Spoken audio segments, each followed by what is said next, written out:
দেখছেন কলকাতা টিভি, আপনাদের সঙ্গে আমি অর্পিতা। শুরু করছি সেরা 10। ইলাম বাজারে সরকারি হাসপাতালে কর্তব্যরত নার্সের শ্লীলতাহানির অভিযোগ রোগীর বিরুদ্ধে। গ্রেফতার অভিযুক্ত রোগী। কর্মক্ষেত্রে নিরাপত্তার দাবিতে বীরভূমে প্রতিবাদে স্বাস্থ্যকর্মীরা। দোষীর অবিলম্বে শাস্তির দাবিতে প্রতিবাদে নামলেন তাঁরা।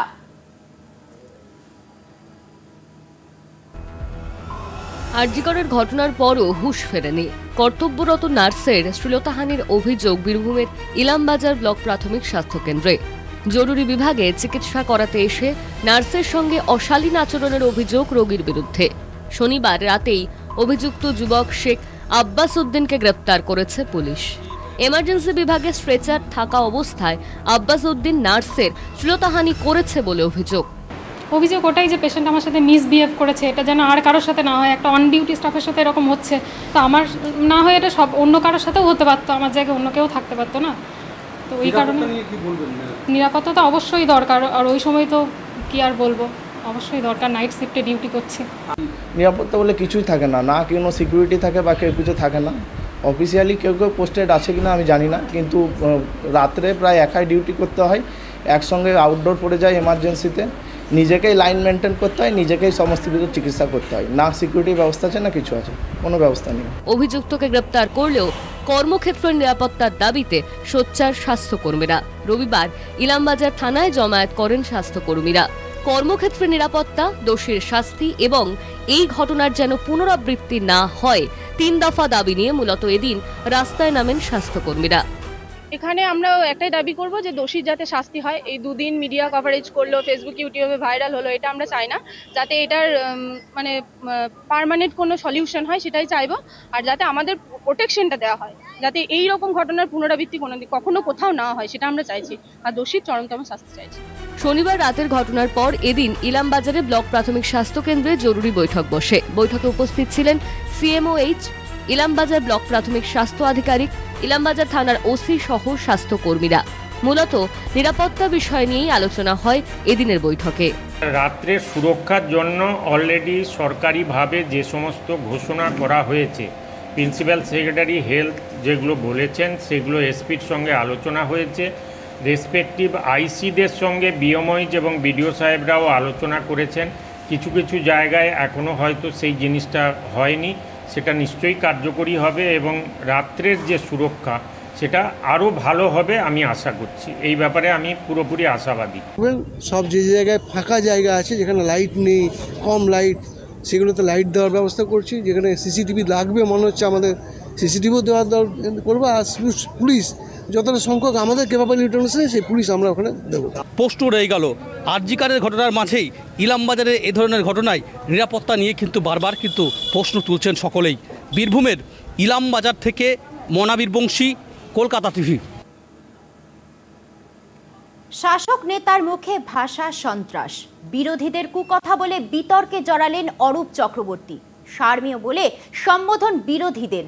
বাঁকুড়া তৃণমূল সাংসদকে পাল্টা আক্রমণ বিজেপির। আরজিকর কাণ্ডে দেশ জুড়ে তোলপাড়, ক্রমশ বাড়ছে আন্দোলনের ঝাঁঝ। রাজ্যের বিভিন্ন প্রান্তে আওয়াজ উঠছে লক্ষ্মীর ভাণ্ডার বা পুজোর অনুদানের মতো সরকারি অনুদান ফিরিয়ে দেওয়ার। আরজিকরের বিচারের দাবিতে রাজ্য জুড়ে একই সুর। লাগাতার জুনিয়র চিকিৎসকদের কর্মবিরতি, তুঙ্গে শাসক বিরোধী তরজা, দায় ঠেলাঠেলি। এই পরিস্থিতিতে তৃণমূল কর্মীদের মাঠে নেমে একটু ফোঁস করার বার্তা দিয়েছিলেন মুখ্যমন্ত্রী মমতা বন্দ্যোপাধ্যায়। যে আপনাকে রোজ কামড়াচ্ছে, আপনি তাকে কামড়াবেন না, কিন্তু ফোঁস তো করতে পারেন। মুখ্যমন্ত্রীর নিদানের পরই অ্যাক্টিভ মুডে বাঁকুড়া তৃণমূল সাংসদ অরূপ চক্রবর্তী। প্রকাশ্য সভায় দলের নেতাকর্মীদের ফোঁস করার পরামর্শ দেন তিনি। তৃণমূল কংগ্রেস কর্মীদের ফোঁস করতে হবে বন্ধু, ফোঁস করুন, যেখানে ওরা যাবে ফোঁস করে দিন। কুকুরের মতো পালিয়ে যাবে, শিয়ালের মতো দৌড়াবে, এদের করার কিছু নেই। শনিবার বাঁকুড়ার গঙ্গাজল ঘাটিতে দলের একটি প্রতিবাদ সভায় প্রকাশ্যেই বক্তব্য রাখেন তৃণমূল সাংসদ অরূপ চক্রবর্তী। শুধু ফোঁস বার্তাতেই থামেননি তৃণমূল সাংসদ। প্রকাশ্য মঞ্চে বিজেপি সিপিএমকে একযোগে বেনজির আক্রমণ করেন তিনি। বিরোধীদের সারমেয় বলে সম্বোধন। ওই কুত্তার মতো গুজুর গুজুর ফুসুর ফুসুর করবে আর ইনকিলাব জিন্দাবাদ করবে, কাস্তে হাতুড়ি দেখাবে আর ভোটের আগের দিন পদ্ম ফুলে ভোট মেরে দেবে। তোমাদেরকে বিশ্বাস করি না। শাসক নেতার মুখে ভাষা সন্ত্রাস, পাল্টা কটাক্ষ বিজেপির।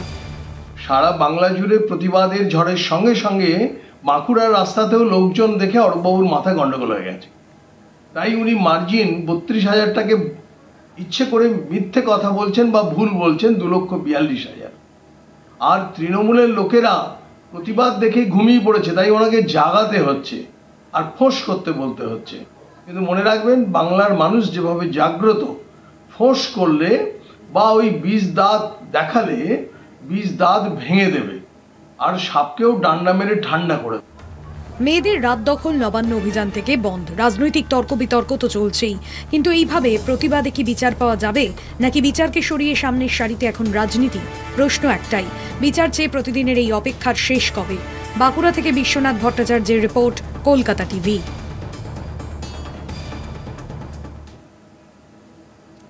ফিরছে বিরতি নিয়ে, সঙ্গে থাকুন। বিরতির পর যে খবরে নজর রাখছি, হুঁশ ফেরালো না আরজি কর। একের পর এক ধর্ষণ, শ্লীলতাহানির অভিযোগ রাজ্যের বিভিন্ন প্রান্তে। হাওড়া জেলা হাসপাতালে নাবালিকা রোগীর শ্লীলতাহানির অভিযোগ অস্থায়ী কর্মীর বিরুদ্ধে। সকাল থেকে উত্তাল হাসপাতাল চত্বর, দফায় দফায় বিক্ষোভ বাম বিজেপির।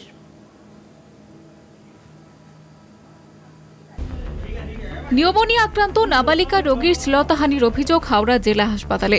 অভিযোগ, কিশোরীর সিটি স্ক্যান করার অজুহাতে তার শ্লীলতাহানি করেছে হাসপাতালের এক অস্থায়ী কর্মী। খবর সামনে আসার পরেই হাসপাতালে চড়াও হন স্থানীয়রা। অভিযুক্ত আমুন রেজাকে গ্রেপ্তার করেছে পুলিশ। बहुत चोट चिल्ला रही, कपड़ा खोल रहे लोग मेरा। घड़ी में आवाज सुनी, हम छटपटा रही थी। अम्मी मेरा कपड़ा खोल रहा है, लोग बोल रहे लंगाओ को कपड़ा खोल रहे थे। শনিবারের রাতের ঘটনায় রবিবার সকাল থেকেই দফায় দফায় হাওড়া জেলা হাসপাতালের সামনে বিক্ষোভ বাম ও বিজেপির। অভিযুক্তকে গ্রেপ্তার করা হলেও সরকারি হাসপাতালের নিরাপত্তার গাফিলতির প্রশ্ন তুলে বিক্ষোভ দেখান তারা। সুপারকে অপসারণের দাবি করে সুপার ডক্টর নারায়ণ চট্টোপাধ্যায়কে ঘিরে বিক্ষোভ চলে দীর্ঘক্ষণ। মানুষের যদি প্রশাসনকে, দপ্তরকে, পুলিশকে, সরকারকে, সমাজ অপরাধীদের ভয় থাকতো তাহলে অপরাধ কমতো। আর যদি সাধারণ মানুষকে ভয় পেতে হয় তাহলে সাধারণ মানুষ প্রতিদিন এইভাবেই নির্যাতিত হয়। উনি হচ্ছে ঠুটো জাগারনাথ, ওনাকে সামনে রেখে এখানকার নেতারা পুরো টাকাটা লুট করে, যত রাজ্য সরকার কেন্দ্র সরকারের টাকা আছে সে টাকা লুট করে। এখানে সিটি স্ক্যানের একটা ব্যবস্থা আছে, সেটাও প্রাইভেট কোম্পানির সঙ্গে হসপিটালের পার্টনারশিপ। 8 বছরের আদিবাসী নাবালিকাকে শ্লীলতাহানির অভিযোগ আসানসোলে সালানপুর থানার ডাবর গ্রামের ঘটনায় গ্রেপ্তার অভিযুক্ত। অভিযোগ, আদিবাসী নাবালিকাকে বিভিন্ন জিনিসের লোভ দেখিয়ে ডেকে নিয়ে গিয়ে শ্লীলতাহানি করে গ্রামেরই এক 72 বছর বয়সী ব্যক্তি। অভিযুক্তের বাড়ি ঘিরে তুমুল বিক্ষোভ দেখায় উত্তেজিত আদিবাসী সম্প্রদায়ের মানুষ। পরিস্থিতি উত্তাল হয়ে উঠলে ঘটনাস্থলে পৌঁছয় বিশাল পুলিশ বাহিনী। পরে উত্তেজিত জনতার হাত থেকে অভিযুক্ত ব্যক্তিকে উদ্ধার করে পুলিশ রূপনারায়ণ ফাঁড়িতে নিয়ে যায়। পুলিশ জানায়, অভিযুক্তর নাম সুবোধ মাহাতো, তাকে গ্রেপ্তার করেছে পুলিশ। নদিয়ায় নাবালিকা ধর্ষণে অভিযুক্ত প্রতিবেশী যুবক। দোকানে জিনিস কিনে দেওয়ার নাম করে ডেকে নিয়ে গিয়ে ধর্ষণ নাবালিকাকে। পরিবার সূত্রে খবর, কৃষ্ণগঞ্জের ভজনঘাটের বাসিন্দা ওই নাবালিকাকে শনিবার রাত 9টা নাগাদ খাবারের লোভ দেখিয়ে প্রতিবেশী যুবক ডেকে নিয়ে যায়। অভিযোগ, এরপর মেয়েটির মুখে রুমাল দিয়ে কলা বাগানে নিয়ে গিয়ে ধর্ষণ করা হয়েছে। মেয়েটিকে কলা বাগানে ফেলে রেখেই পালায় অভিযুক্ত। দীর্ঘ খোঁজাখুঁজির পর বাড়ির লোকেরা আনুমানিক রাত্রি 1টা নাগাদ কলা বাগানে অচৈতন্য অবস্থায় পায় নাবালিকাকে। জ্ঞান ফেরার পর ভয়ে কিছু বলতে না চাইলেও পরে সবটা জানায় সে। নির্যাতিতার দাবি, ধর্ষণের মুহূর্তের ছবি মোবাইলে তুলে রাখে ওই প্রতিবেশী যুবক। বাড়িতে জানালে প্রাণনাশের হুমকিও দেওয়া হয় নাবালিকাকে। কলকাতা টিভি।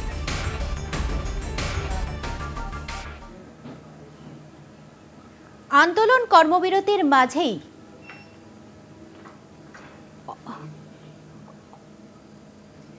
রবিবার শহর জুড়ে আন্দোলন কর্মবিরতির মাঝে জুনিয়র ডাক্তারদের অভয়া ক্লিনিক। রবিবার শহর জুড়ে অভয়া ক্লিনিক চালু করেন জুনিয়র ডাক্তাররা। আরজি কর ধর্মতলা, রানুছায়া মঞ্চ, ন্যাশনাল মেডিকেল কলেজ হাসপাতালের 2 নম্বর গেট, এনআরএস হাসপাতালের 1 নম্বর গেট, 8B এবং বেহালা ফ্রেন্ডস ক্লাবের সামনে অভয়া ক্লিনিক খোলা হয়। সকাল 10টা থেকে দুপুর 2টো পর্যন্ত চলে রোগী দেখা। ক্লিনিকের প্রেসক্রিপশনে লেখা আরজি করের বিচার চাই।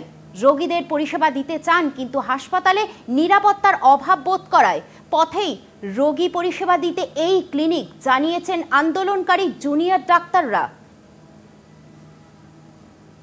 আরজি করে নির্যাতিতা ছাত্রীর জন্য বিচার চেয়ে একই সঙ্গে দোষীদের দৃষ্টান্তমূলক শাস্তি, প্রাক্তন অধ্যক্ষ সন্দীপ ঘোষের পদত্যাগ এবং সেই সঙ্গে কলকাতা পুলিশের নগরপাল বা কলকাতার নগরপাল বিনীত গোয়েলের পদত্যাগ সহ কাজে নিরাপত্তার দাবিতে এইবার খুলে গেল অভয়া ক্লিনিক।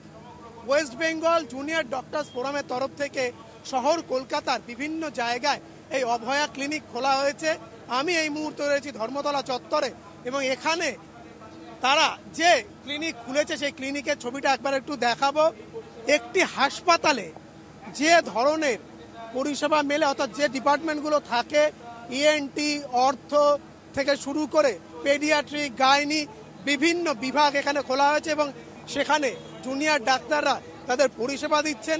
এই যে অভয়া ক্লিনিক, এটার পেছনে যে মূল কারণ সেটা হচ্ছে যে আমরা অ্যাকচুয়ালি বারবার বলছি যে আমরা কাজে ফিরতে চাই।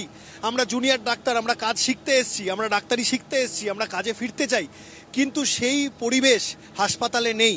আজকে যদি একটা সেমিনার রুমের ভেতরে এরকম একটা নৃশংস ঘটনা ঘটে, আপনি কিভাবে আমাদের ফিমেল কলিগদের বলতে পারবেন যে কোনো রকম সুরক্ষা না দেওয়া সত্ত্বেও তারা আবার কাজে ফিরে যাক? তারা আবার কিভাবে নাইট ডিউটি দেবে? আমাকে এই প্রশ্নের উত্তর আমাকে দিক, আমাকে সিবিআই দিক, আমাকে সরকার দিক, আমাকে চিফ জাস্টিস দিক, যে যেখানে পরিবেশ সুরক্ষিত নয় সেখানে আমরা কিভাবে কাজে ফিরত যাব। সেই জায়গা থেকেই আমাদের এই বক্তব্য যে আমরা কাজে ফিরতে চাইছি। আমরা তো এইটা ক্লিনিকটা খুলেইছি কেন কি আমরা হসপিটালে সেফ না ফিল করে একটা স্ট্রাইক শুরু করেছিলাম। অনেকে নিজেদের পার্সোনাল গেইন বা পলিটিক্যাল পয়েন্ট অফ ভিউ থেকে সেটা বলেছে যে আমরা নাকি পেশেন্ট থেকে পালাচ্ছি বা পেশেন্ট দেখতে চাই না। তো এটাই প্রুফ করা যে আমরা ডাক্তার আর পেশেন্ট আমরা কন্টিনিউ করব দেখতে। তো আজকে আপাতত আজকের জন্যই অভয়া ক্লিনিকটা খুলেছে, আর হসপিটাল তো খোলাই আছে। এটা ভালো আছে, এটা করলে আম আদমিকে যে সাহায্য চাইছে ওইটা পাওয়া যাচ্ছে এখানে। এটাই তো কাজ আছে ডক্টর, जिसका जान इंसान बचाता है उसका जान इंसान क्यों लेता है। একই সঙ্গে তারা জানাচ্ছেন যে এই দাবি পূরণের পাশাপাশি যারা রয়েছেন শহর কলকাতা, যেহেতু তারা বাইরে বা হাসপাতালে চিকিৎসা দিতে গিয়ে তারা নিরাপত্তাহীনতায় ভুগছে, সেই কারণেই তারা এইভাবে এইখানে চিকিৎসা প্রদান করছে। যেহেতু তারা এখানে রাস্তায় নেমেছেন জুনিয়র ডাক্তাররা, তাদের এই আন্দোলনকে যারা চিকিৎসা করাতে আসছেন তারাও সমর্থন করছেন। ক্যামেরায় মনোজ মুখোপাধ্যায়ের সঙ্গে শুভঙ্কর মণ্ডল, কলকাতা টিভি। ফিরছি আরো একটা বিরতি নিয়ে, সঙ্গে থাকুন। 23শে নভেম্বরে শ্লীলতাহানির অভিযোগ, 24শে জানুয়ারিতে গ্রেফতার। 7 মাস কাটতে না কাটতেই অভিযুক্তদের জামিন। বেনারস আইআইটির ক্যাম্পাসে ছাত্রীকে শ্লীলতাহানির ঘটনায় জামিনে মুক্ত 2 অভিযুক্ত। বিজেপি মদতপুষ্ট হয় মুক্তি। মোদির ধর্ষণ বিরোধী করা আইন নিয়ে মন্তব্যের পরেও কিভাবে ছাড়া পেল অভিযুক্তরা, প্রশ্ন বিরোধীদের। তারিখটা 1 নভেম্বর 2023। খোদ প্রধানমন্ত্রী নরেন্দ্র মোদীর কেন্দ্র বারাণসীতেই প্রশ্নের মুখে পড়েছিল নারী সুরক্ষা। আইআইটি বিএইচইউ এর এক ছাত্রীকে ক্যাম্পাসের মধ্যেই শ্লীলতাহানির অভিযোগ ওঠে বিবস্ত্র করে ভিডিও করার অভিযোগও। আরজি করে চিকিৎসককে ধর্ষণ করে খুনের ঘটনায় যেমন উত্তাল হয়েছে গোটা দেশ, তেমনি বিএইচইউ এর ঘটনাতেও বিক্ষোভের আঁচ ছড়িয়ে পড়েছিল গোটা দেশে। জানুয়ারিতে 3 অভিযুক্তকে গ্রেপ্তার করে পুলিশ, কুনাল পান্ডে, অভিষেক চৌহান এবং সক্ষম প্যাটেল। কিন্তু 7 মাস কাটতে না কাটতেই জামিন। 2 অভিযুক্ত ছাত্রকে জামিন। কুনাল পান্ডে এবং অভিষেক চৌহানকে শর্ত সাপেক্ষে জামিন এলাহাবাদ হাইকোর্টের। সক্ষমের জামিন মামলার শুনানি 16 সেপ্টেম্বর। 24শে অগস্ট মুক্ত হয় কুনাল এবং 29শে অগস্ট অভিষেককে মুক্তি দেয় আদালত। আর এখানেই শুরু বিতর্ক। গ্রেফতারির পরই সামনে এসেছিল 3 ছাত্রের রাজনৈতিক পরিচয়। 3 জনই বিজেপির আইটি সেলের পদাধিকারী। তাহলে কি বিজেপির মদতপুষ্ট হওয়ার ফলেই মাত্র 7 মাসে মুক্তি মিলল 2 অভিযুক্তের? এই প্রশ্নই তুলছে বিরোধীরা। তৃণমূল কংগ্রেসের অফিসিয়াল এক্স হ্যান্ডেল থেকে পোস্ট, বেটি বাঁচাও ভণ্ডামি। এখানে ধর্ষকরা স্বাধীনভাবে ঘুরে বেড়ায় এবং বিজেপি তাদের মালা দিয়ে স্বাগত জানায়। আরজিকর কাণ্ডের পরই দেখা গিয়েছে রাজ্যের শাসক দলের বিরুদ্ধে তেড়ে ফুঁড়ে নেমেছে বিজেপি। বিচারের দাবিতে একের পর এক মিছিল, প্রতিবাদ, বিক্ষোভ। মুখ্যমন্ত্রী পদত্যাগের দাবিতেও সোচ্চার হয়েছে গেরুয়া শিবির। কিন্তু বিজেপি শাসিত রাজ্যেও কি বিচার মিলেছিল? সেখানেও কি আদৌ সুরক্ষিত নারী সমাজ? বিএচইউ এর ঘটনায় যেখানে গুরুতর অভিযোগ উঠেছিল 3 অভিযুক্তের বিরুদ্ধে, সেখানে শুধুমাত্র মাথার উপর বিজেপির আশীর্বাদ থাকায় ছাড়া পেয়ে গেল 2 অভিযুক্ত। শনিবারই প্রধানমন্ত্রী নরেন্দ্র মোদীর মুখে শোনা যায় ধর্ষণ বিরোধী কড়া আইনের কথা। এখন কেন প্রধানমন্ত্রীর মুখে কুলুপ? বিএইচইউ ছাড়াও যোগী রাজ্যে প্রায় প্রতিদিনই ধর্ষণ, শ্লীলতাহানির অভিযোগ উঠে আসছে। তাহলে যোগী আদিত্যনাথের পদত্যাগের দাবি উঠছে না কেন? এমনটাই প্রশ্ন তুলছে বিরোধীরা। কলকাতা টিভি।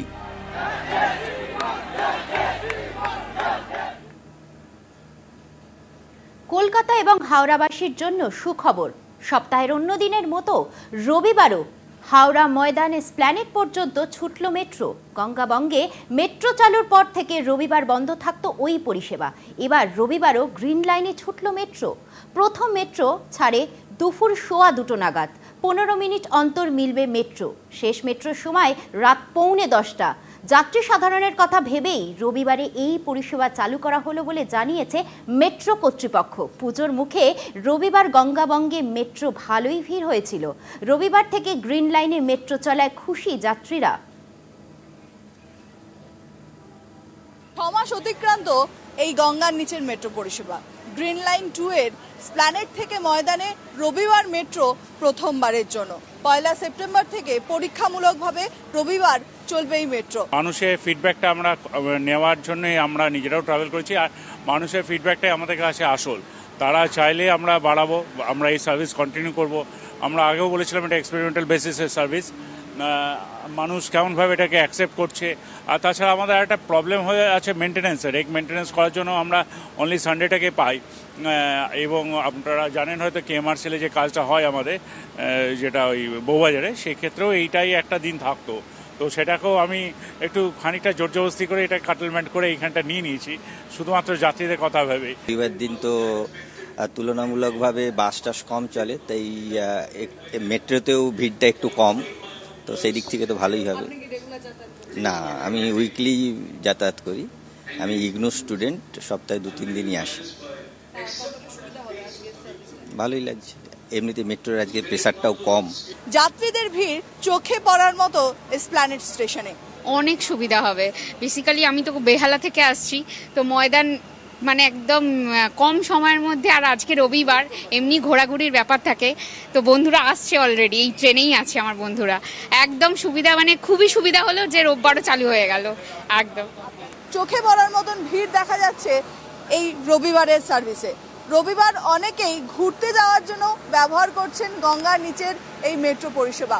6 মাসের পরিষেবায় যথেষ্ট মাত্রায় সার্ভিস দিচ্ছে এই মেট্রো এবং যাত্রীদের কাছে এর গ্রহণযোগ্যতা অনেকটাই বেড়েছে। সেক্ষেত্রে রবিবারের পরিষেবায় খুশি যাত্রীরা। ক্যামেরায় মনোজ মুখোপাধ্যায়ের সঙ্গে Shashwati Roy, Kolkata TV. Kakdwip super speciality হাসপাতালে ঘুরে বেড়াচ্ছে দালাল। হাসপাতালের ভেতরেই মেডিকেল সরঞ্জাম বিক্রি করার অভিযোগ। এমনকি নির্দিষ্ট দোকানের নাম বলে হাসপাতাল থেকে রোগীদের সেখানে পাঠিয়ে দেওয়া হচ্ছিল। অন্য দোকান থেকে মেডিকেল সরঞ্জাম কিনলেই সেটি খারাপ বলে রোগীদের হয়রানি করা হচ্ছে। ঘটনার ভিডিও ভাইরাল হতেই তৎপর কর্তৃপক্ষ। হাসপাতাল চত্বরে বাইরের লোক ঢুকে বিক্রি করছে মেডিকেল সরঞ্জাম। ঘটনা জানাজানি হতেই ক্ষোভে ফেটে পড়েন ফিজিওথেরাপিস্ট গগনজ্যোতি মাইতি। ঘটনার কথা উল্লেখ করে সামাজিক মাধ্যমে পোস্ট করেন দালাল চক্রের সেই ভিডিও, যেখানে ওই ফিজিওথেরাপিস্ট হাতে নাতে ধরেন ওই বহিরাগতকে। একটা মাল দিয়েছেন, এর কোনো বক্স নেই। এটা কি মাল? কি মাল এটা? এটা কি মাল? বক্স নেই, কিছু নেই। এটা কি? এর কি রাইড আছে? আমার এই কোম্পানির রাইড আছে, এখানে সব প্রমাণ এখানে আছে, সব। তোমার কি আছে? তাহলে আমার মালটা খারাপ, তোমার মালটা ভালো কি করে হয়? তাহলে আপনি পাঠিয়েছেন কেন? কমিশন খান, এখানে বসে বসে কমিশন খান, তাই তো? হাসপাতালের চিকিৎসক রোগীকে ফিজিওথেরাপির কোনো মেডিকেল সরঞ্জাম প্রেসক্রিপশনে লিখলে তা খারাপ বলে বাতিল করা হচ্ছিল। এক্ষেত্রে ডাক্তারবাবুর নাম করেই রোগীকে বলা হচ্ছিল সরঞ্জামটি ভালো নয়, ডাক্তারবাবু বদলে নিতে বলেছেন। এমনকি সরঞ্জামটি কেনার জন্য নির্দিষ্ট দোকানের নামও বলে দেওয়া হয় বলেই অভিযোগ ওঠে। দীর্ঘদিন ধরেই হাসপাতালের ভেতরে চলছে এই দালাল চক্র। এ নিয়ে সোচ্চার হয়েছেন হাসপাতালে ভর্তি থাকা রোগীর পরিজনেরাও। সেই সঙ্গে কাকদ্বীপ সুপার স্পেশালিটি হাসপাতালের আশেপাশে থাকা পলিক্লিনিকগুলির বৈধতা নিয়েও প্রশ্ন তুলেছেন রোগীর পরিজনেরা। কাকদ্বীপ থেকে মানুষ প্রধানের রিপোর্ট, কলকাতা টিভি। সেরা 10 আজ এই পর্যন্তই। দেখতে থাকুন কলকাতা টিভি, রাত দিন 7 দিন।